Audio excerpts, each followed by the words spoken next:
Assalamualaikum warahmatullahi wabarakatuh. Eh, yang saya hormati Ibu Putri selaku dosen pengampu di mata kuliah Hukum Perdata satu serta teman-teman yang saya hormati yang sudah mau menyimak video ini. Di sini kami dari kelompok 3, yaitu saya Dewi Arumijana dengan NIM 328 Saya Sandia Jayabadi dengan NIM 336. akan mempresentasikan materi tentang apa itu hukum perkawinan.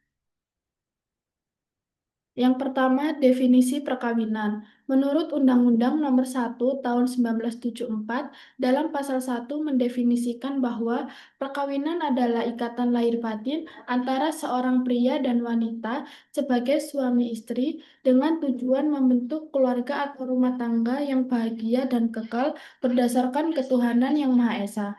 Menurut undang-undang ini, perkawinan mempunyai hubungan yang erat sekali dengan agama atau kerohanian, sehingga perkawinan bukan saja mempunyai unsur lahir atau jasmani, tetapi unsur batin atau rohani juga mempunyai peranan yang penting.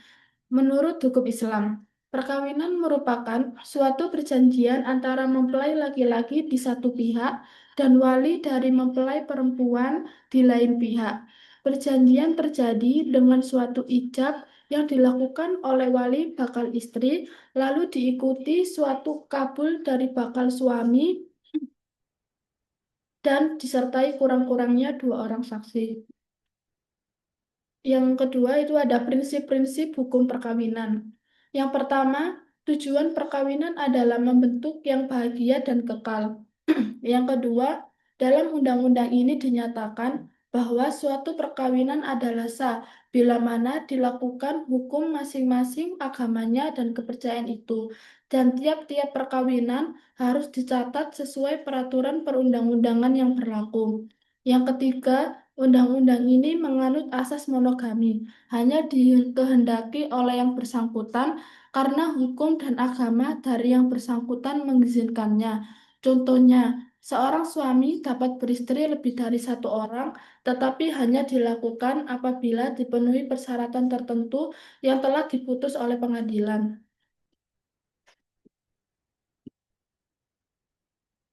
Yang keempat, undang-undang ini mengandung prinsip bahwa calon suami istri harus telah matang jiwa raganya untuk dapat melakukan perkawinan, agar dapat mewujudkan tujuan perkawinan secara baik tanpa berakhir pada perceraian dan mendapat keturunan yang baik dan sehat.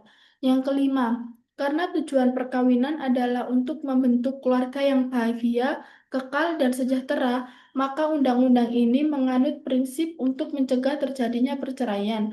Apabila terjadi perceraian, maka harus ada alasan tertentu serta harus dilakukan di depan sidang pengadilan. Yang terakhir, hak dan kedudukan istri adalah seimbang dengan hak dan kedudukan suami, baik dalam kehidupan rumah tangga maupun dalam pergaulan masyarakat. Sehingga dengan demikian, segala sesuatu dalam keluarga dapat dirundingkan dan diputuskan bersama oleh suami dan istri.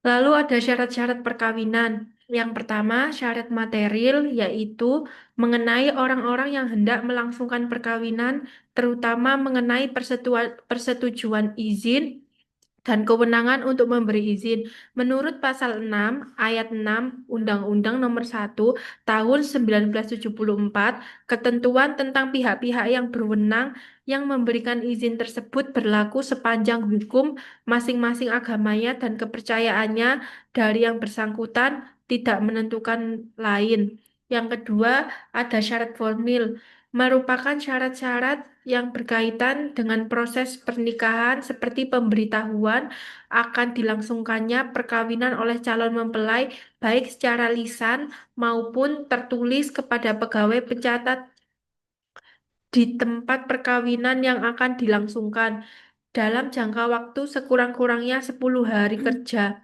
Sebelum perkawinan dilangsungkan, pasal 3 dan 4 Peraturan Pemerintah Nomor 9 Tahun 1975, tetapi perkawinan tidak boleh dilangsungkan melewati hari ke-10 setelah diumumkan.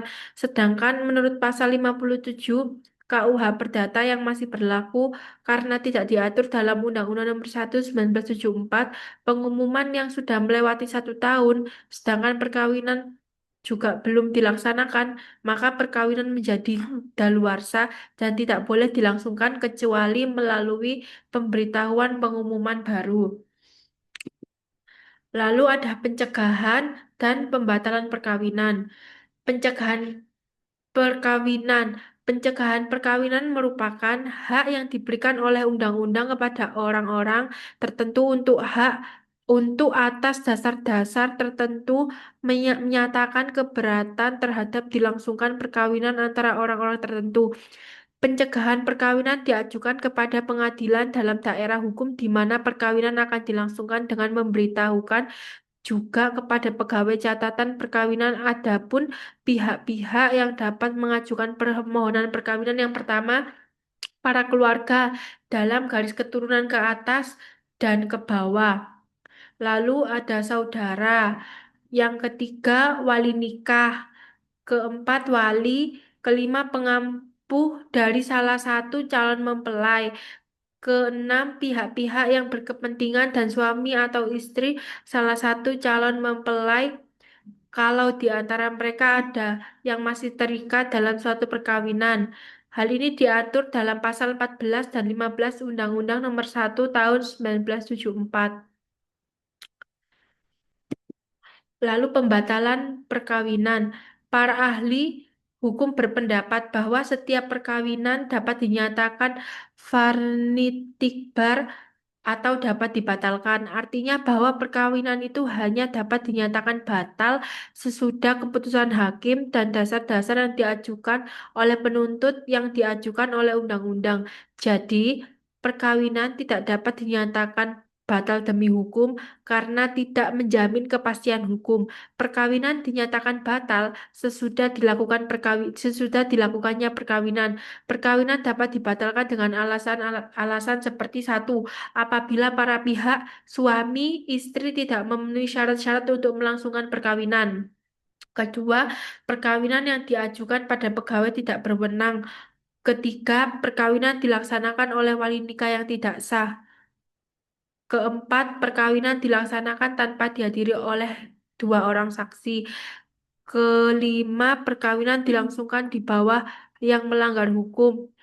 Keenam, pada waktu berlangsungnya perkawinan terjadi salah sangka mengenai diri suami atau istri. Hak dan kewajiban suami dan istri diatur dalam pasal 30 sampai 34 Undang-Undang Nomor 1 Tahun 1974 sebagaimana berikut. Suami istri wajib menegakkan rumah tangga yang terjadi sendi dasar masyarakat. Kedua, suami istri wajib saling mencintai, hormat menghormati, dan memberi bantuan lahir dan batin dari suami atau istri. Ketika suami dan istri mempunyai hak dan kedudukan yang sama dalam kehidupan rumah tangga dan pergaulan hidup dalam masyarakat. Kelima, suami dan istri berhak. Keempat, suami dan istri berhak melakukan perbuatan hukum. Selanjutnya, ada kedudukan anak. Dalam pasal 42 dan pasal 43 hanya menyebutkan dua macam kedudukan anak, yakni anak sah dan anak luar kawin. Dalam KUH Perdata diatur secara rinci dan tegas adanya empat macam kedudukan anak sebagai berikut. Yang pertama, anak sah, yaitu anak yang dianggap lahir selama perkawinan orang tuanya, yang tercantum dalam pasal 250 KUH Perdata. Yang kedua, anak wajar, yakni anak yang dilahirkan di luar perkawinan orang tuanya dan dapat disahkan atau diakui, sebab si bapak dan si ibu mengakuinya. Lalu di antara kedua orang tua si anak belum ada ikatan perkawinan dengan orang lain. Pernyataan pengakuan dapat dilakukan melalui tiga proses, yakni yang pertama dalam akta kelahiran, yang kedua dalam akta perkawinan, dan yang terakhir dalam akta autentik tersendiri. Untuk melakukan pengakuan anak luar kawin, seorang laki-laki harus mencapai umur 19 tahun. Dan apabila pengakuan itu karena penipuan dan kehilafan, maka pengakuan tersebut tidak sah. Anak luar kawin yang diakui dengan ketiga proses tersebut dengan kawinnya kedua orang tuanya akan menjadi anak sah. Akan tetapi, jika pengesahan itu dilakukan dengan surat pengesahan, maka akan memperoleh akibat hukum yang terlebih terbatas, yakni yang pertama, pengesahan mulai berlaku sejak surat pengesahan diberikan. Yang kedua, pengesahan itu dalam hal pewarisan tidak boleh merugikan anak sah yang ada sebelum pengesahan itu. Yang ketiga, pengesahan itu tidak berlaku dalam pewarisan terhadap para bangsa yang lain kecuali kalau mereka memberi izin untuk pengesahan itu. Kesimpulannya adalah anak yang diakui adalah anak yang lahir di luar ikatan perkawinan yang sah tetapi diakui oleh kedua orang tuanya atau ayahnya. Sedangkan anak yang disahkan adalah anak yang lahir di luar ikatan perkawinan yang sah yang telah diakui atau disahkan dengan surat pengesahan dan akhirnya kedua orang tua kawin secara sah. Yang ketiga, anak zina, yaitu anak yang lahir di luar ikatan perkawinan yang sah, yang salah satu atau kedua orang tuanya telah mempunyai ikatan perkawinan yang sah dengan orang lain. Anak yang lahir karena hubungan zina dilarang untuk diakui dan disahkan menurut pasal 272 KUH Perdata. Yang keempat, anak inkes atau anak sumbang, yakni anak yang lahir dari orang tua yang oleh undang-undang dilarang kawin. Menurut pasal 273 KUH Perdata, anak-anak yang dilahirkan karena inkes dapat disahkan dengan cara mengakuinya dalam akta perkawinan setelah mendapat dispensasi dari Menteri Kehakiman atas nama Presiden. I- Selanjutnya, kekuasaan orang tua. Menurut pasal 45 ayat 1 Undang-Undang Nomor 1 Tahun 1974, kedua orang tua wajib memelihara dan mendidik anak-anaknya sebaik-baiknya. Antara orang tua dan anak terdapat kewajiban alimentasi, yakni kewajiban timbal balik antara orang tua dan anak seperti yang ditentukan dalam pasal 45 dan 46. Orang tua dibebani kewajiban untuk memelihara dan mendidik anak-anaknya yang belum dewasa sesuai dengan kemampuan masing-masing. Demikian sebaliknya, anak yang telah dewasa wajib memelihara menurut kemampuannya. Menurut Undang-Undang Nomor 1 Tahun 1974, kekuasaan orang tua berakhir. Yang pertama, anak kawin atau dapat berdiri sendiri menurut pasal 45 ayat 2. Yang kedua, anak sudah dewasa, sudah mencapai umur 18 tahun yang diatur dalam pasal 47. Yang ketiga, apabila salah seorang atau kedua orang tua dicabut kekuasaannya terhadap seorang anak atau lebih untuk waktu tertentu diatur dalam pasal 49. Perwalian, kita masuk ke perwalian. Menurut pasal 50 Undang-Undang Nomor 1 Tahun 1974, anak yang belum mencapai 18 tahun atau belum pernah melangsungkan perkawinan yang tidak berada di bawah kekuasaan orang tua berada berada kekuasaan wali. Adapun syarat-syarat untuk menjadi wali adalah yang pertama dewasa, kedua berpikiran sehat, ketiga adil, keempat jujur, dan kelima berkelakuan baik. Kewajiban-kewajiban wali adalah sebagai berikut. Yang pertama, wali wajib mengurus anak yang di bawah penguasaannya dan harta bendanya sebaik-baiknya dengan menghormati agama dan kepercayaan anak itu. Yang kedua, wali wajib membuat daftar harta benda anak yang berada di bawah kekuasaannya pada waktu memulai jabatannya dan mencatat semua perubahan-perubahan harta benda anak atau anak-anak itu. Yang ketiga, wali harus bertanggung jawab tentang harta benda yang berada di bawah perwaliannya serta kerugian yang ditimbulkan karena kesalahan atau kelalaiannya. Yang keempat, wali tidak diperbolehkan memindahkan hak atau menggadaikan barang-barang tetap yang dimiliki anak kecuali apabila kepentingan anak tersebut menghendaki. Lalu, perwalian dapat berakhir. Yang pertama, anak yang di bawah perwalian sudah dewasa umur 18 atau sudah kawin. Yang kedua, kekuasaan wali dicabut karena wali sangat melalaikan kewajibannya terhadap anak yang di bawah perwaliannya atau karena wali berkelakuan buruk sekali. Menurut pasal 53 ayat 1, dalam hal kekuasaan seorang wali dicabut oleh pengadilan ditunjuk oleh orang lain sebagai wali. Jelasin. Sini. Yang mana? Lalu perwalian itu ada tiga macam, yaitu perwalian oleh orang tua yang hidup terlama, kedua perwalian yang ditunjukkan oleh ayah atau ibu dengan surat wasiat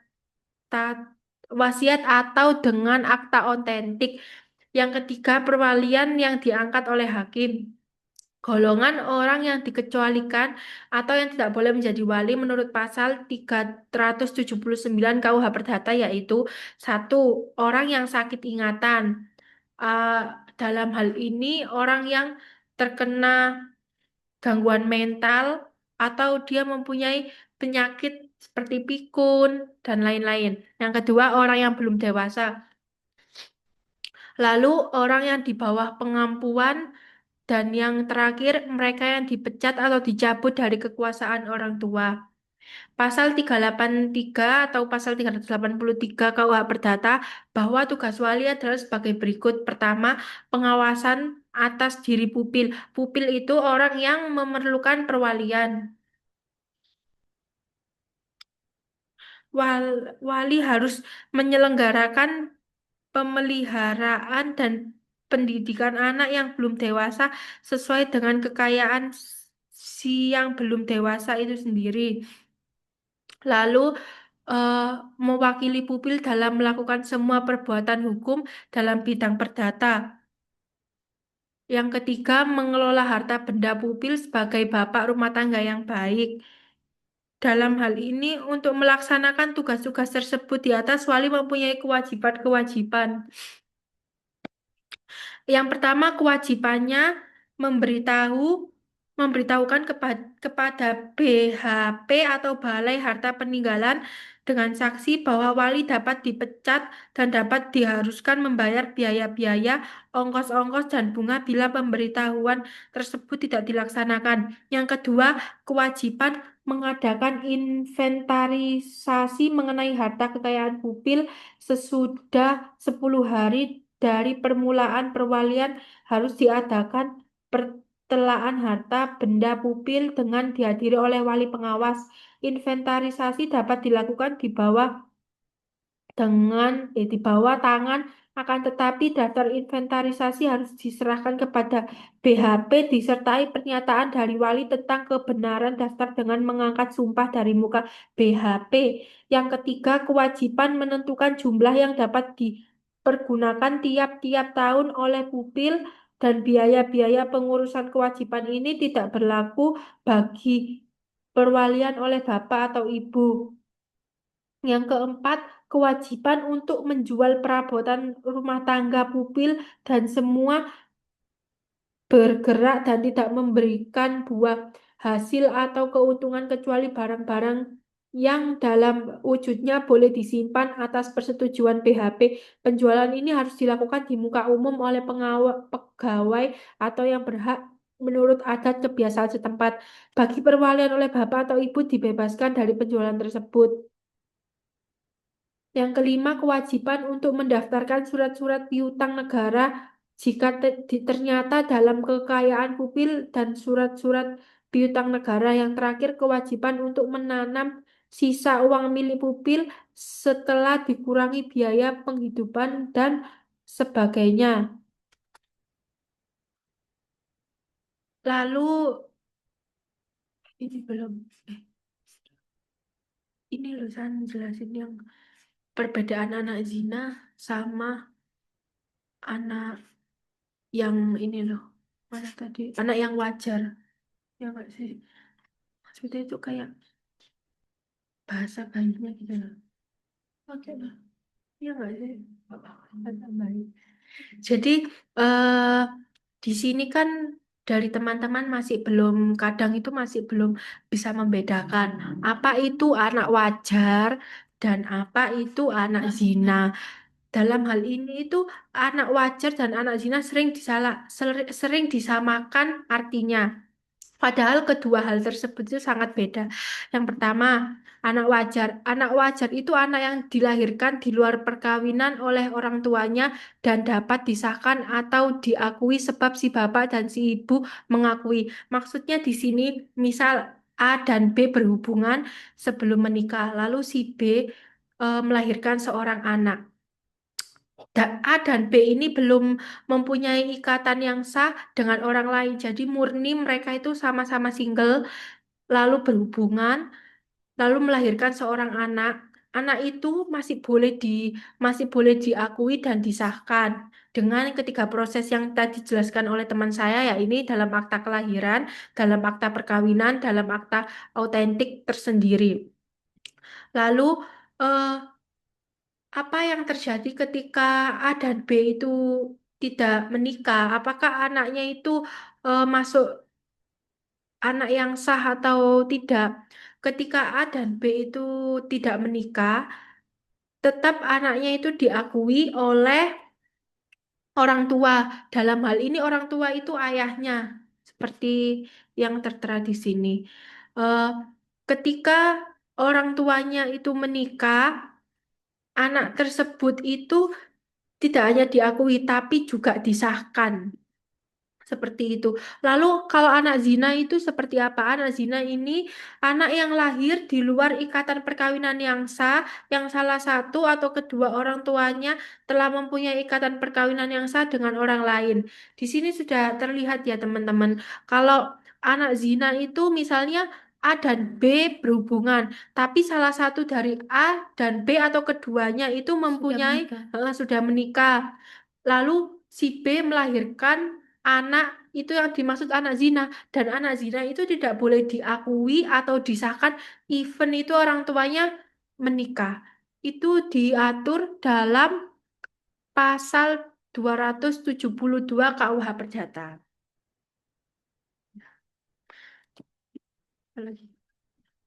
Sekian presentasi yang kami berikan pada siang hari ini. Terima kasih. Assalamualaikum warahmatullahi Warahmatullahi wabarakatuh. wabarakatuh. Ini, oh, rekamnya gimana sih, San? Jangan dulu. Itu.